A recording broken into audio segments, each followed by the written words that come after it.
Shalom, selamat pagi Bapak Ibu Saudara yang kekasih. Selamat berjumpa dalam kasih Kristus yang memperkenankan kita untuk menikmati hari yang baru di hari ini.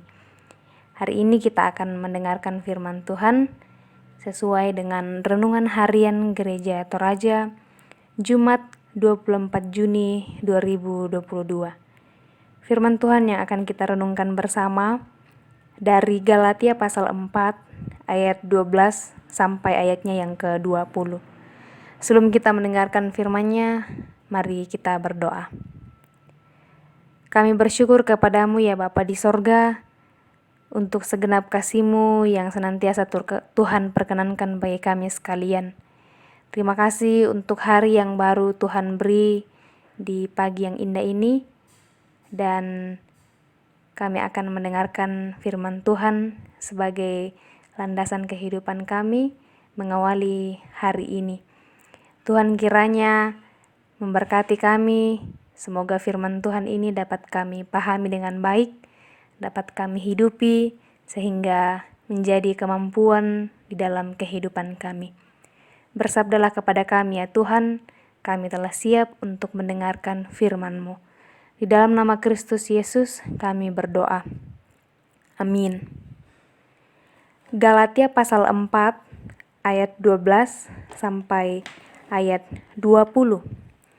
Firman Tuhan, "Aku minta kepadamu, saudara-saudara, jadilah sama seperti aku, sebab aku pun telah menjadi sama seperti kamu. Belum pernah kualami sesuatu yang tidak baik daripadamu. Kamu tahu bahwa aku pertama kali telah memberitakan Injil kepadamu oleh karena aku sakit pada tubuhku. Sungguh pun demikian keadaan tubuhku itu, yang merupakan pencobaan bagi kamu, namun kamu tidak menganggapnya sebagai sesuatu yang hina dan yang menjijikkan. Tetapi kamu telah menyambut aku sama seperti menyambut seorang malaikat Allah, malahan sama seperti menyambut Kristus Yesus sendiri. Betapa bahagianya kamu pada waktu itu, dan sekarang di manakah bahagiamu itu? Karena aku dapat bersaksi tentang kamu, bahwa jika mungkin kamu telah mencungkil matamu dan memberikannya kepadaku. Apakah dengan mengatakan kebenaran kepadamu, aku telah menjadi musuhmu? Mereka dengan giat berusaha untuk menarik kamu, tetapi tidak dengan tulus hati, karena mereka mau mengucilkan kamu, supaya kamu dengan giat mengikuti mereka. Memang baik kalau orang dengan giat berusaha menarik orang lain dalam perkara-perkara yang baik, asal pada setiap waktu dan bukan hanya bila aku ada di antaramu. Hai anak-anakku, karena kamu aku menderita sakit bersalin lagi, sampai rupa Kristus menjadi nyata di dalam kamu. Betapa rinduku untuk berada di antara kamu pada saat ini dan dapat berbicara dengan suara yang lain, karena aku telah habis akal menghadapi kamu. Amin. Firman Tuhan saat ini diberi suatu judul, yaitu memilih yang benar. Memilih yang benar. Bapak Ibu Saudara, mungkin kita pernah diperhadapkan pada dua pilihan yang membingungkan, sehingga sulit untuk memilih salah satunya. Dalam surat Galatia, terlihat kekhawatiran Paulus akan pilihan hidup jemaat Galatia yang telah dia injili sebelumnya dalam pasal 4 ayat 11. Paulus tidak menduga bahwa jemaat Galatia yang dahulu begitu takjub kepada berita yang dibawa Paulus, ternyata begitu cepat berubah dan meninggalkan kebenaran yang telah diajarkan oleh Paulus dalam Galatia pasal 1 ayat 6. Kebenaran akan anugerah keselamatan yang mereka terima ternyata tidak betul-betul dipahami secara utuh. Dan dalam situasi ini, itu membuat mereka mengambil pilihan yang salah, bahkan fatal, yaitu ketika ada orang-orang menawarkan ajaran yang salah. Orang-orang tersebut sangat berusaha menarik jemaat di Galatia supaya mengikuti ajaran yang mereka tawarkan dalam ayat 17 juga ayat 18. Saat menyadari bahwa jemaat Galatia sedang menuju kebinasaan, Paulus menggugah mereka untuk memikirkan kembali jalan yang sudah mereka tempuh. Dikatakan dalam Galatia pasal 3 ayat 3 bahwa mereka sudah memulai di dalam roh, apakah mereka mau mengakhirinya di dalam daging? Paulus melihat bahwa jemaat Galatia telah menyimpang dan Paulus harus mengatakan kebenaran yang sesungguhnya, meski harus menerima penolakan. Maka dengan penuh kasih, Paulus kembali meminta mereka untuk hidup seperti dirinya. Dulu pun Paulus sangat rajin memelihara adat istiadat nenek moyangnya. Tetapi setelah mengenal Allah, ia meninggalkan semuanya. Dalam pasal 1 ayat 13, juga pasal 14.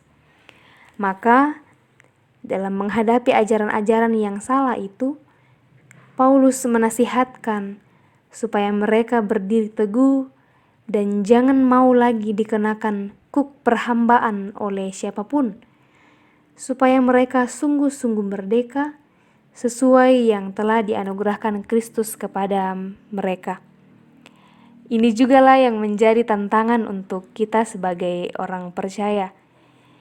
Di tengah kita pun banyak ajaran yang bertentangan dengan kebenaran Injil. Jadi, jangan sampai kita salah memilih ajaran karena akan membuat kita semakin jauh dari Tuhan. Jangan sampai kita mengikuti keinginan kita sendiri, ajaran kita sendiri yang hendak menyesatkan kita. Oleh sebab itu, marilah kita mengenal Kristus dengan pemahaman yang benar melalui hubungan pribadi dengannya dan persekutuan yang intim, supaya kita bisa memilih ajaran yang benar di dalam Dia, memilih jalan yang benar, yaitu jalan keselamatan di dalam Yesus Kristus. Amin. Firman Tuhan. Mari kita berdoa. Kami bersyukur kepadamu ya Bapa di sorga, untuk segenap kasih-Mu yang senantiasa memelihara kehidupan kami. Terima kasih hari ini Tuhan perkenankan kami untuk dapat mendengarkan firman Tuhan dan merenungkannya. Kiranya Roh Kudus Tuhan yang akan memimpin kami, menolong kami untuk dapat memahami firman-Mu dan kami dapat melakukannya di dalam kehidupan kami sehari-hari. Ya Bapa di sorga, berdoa untuk umat-Mu dalam kehidupan masing-masing, dalam pekerjaan, dalam studi yang Tuhan telah tentukan bagi masing-masing kami. Kiranya setiap upaya-upaya yang kami lakukan diberkati oleh Tuhan, sehingga boleh berjalan dengan baik sesuai dengan perkenan Tuhan saja. Ya Bapa yang Maha Pengasih, berdoa untuk orang tua dan saudara-saudara kami yang sedang dalam kelemahan tubuh karena penyakit yang diderita. Ada yang dirujuk ke Makassar, ada juga yang berada di rumah sakit di Toraja, pun yang ada di rumah. Tuhan kiranya memberkati segala usaha-usaha yang dilakukan. Semoga Tuhan berkenan untuk semuanya itu dan menjadi saluran kesembuhan bagi mereka. Ya Bapa di sorga, Kami juga berdoa untuk orang tua kami yang sedang dalam usia yang lanjut. Kiranya Tuhan senantiasa menolong mereka, memperlengkapi sukacita menjalani usia yang indah ini. Mungkin secara fisik mereka terbatas melakukan beberapa hal, namun kami senantiasa menaruh harap kepada Tuhan bahwa iman percaya mereka akan selalu dikuatkan, diteguhkan oleh Tuhan. Ya Bapa dalam kerajaan sorga, berdoa juga untuk umat-Mu yang mungkin sedang berada dalam pergumulan-pergumulan hidup oleh berbagai hal. Kiranya Tuhan senantiasa menguatkan dan memampukan kami untuk bisa menjalani hidup suka maupun duka yang Tuhan perkenankan bagi kami sekalian. Berdoa untuk pemerintah kami dari pusat hingga ke pelosok tanah air. Kiranya Tuhan senantiasa memberkati mereka, beri hikmat dan kebijaksanaan, semoga dapat memerintah kami dengan baik, dengan penuh damai, dan dapat berkenan bagi Tuhan. Ya Bapa di sorga, kami akan melaksanakan aktivitas kami hari ini. Tuhan kiranya menolong kami, semoga kami melakukannya dengan seturut kehendak Bapa di sorga. Ini kami yang datang kepadamu ya Tuhan, kami berdoa, ampunkan salah dan dosa kami. Di dalam nama Kristus Yesus, kami datang kepada Bapa di sorga. Amin. Demikianlah renungan kita hari ini. Tuhan Yesus memberkati kita. Selamat beraktivitas.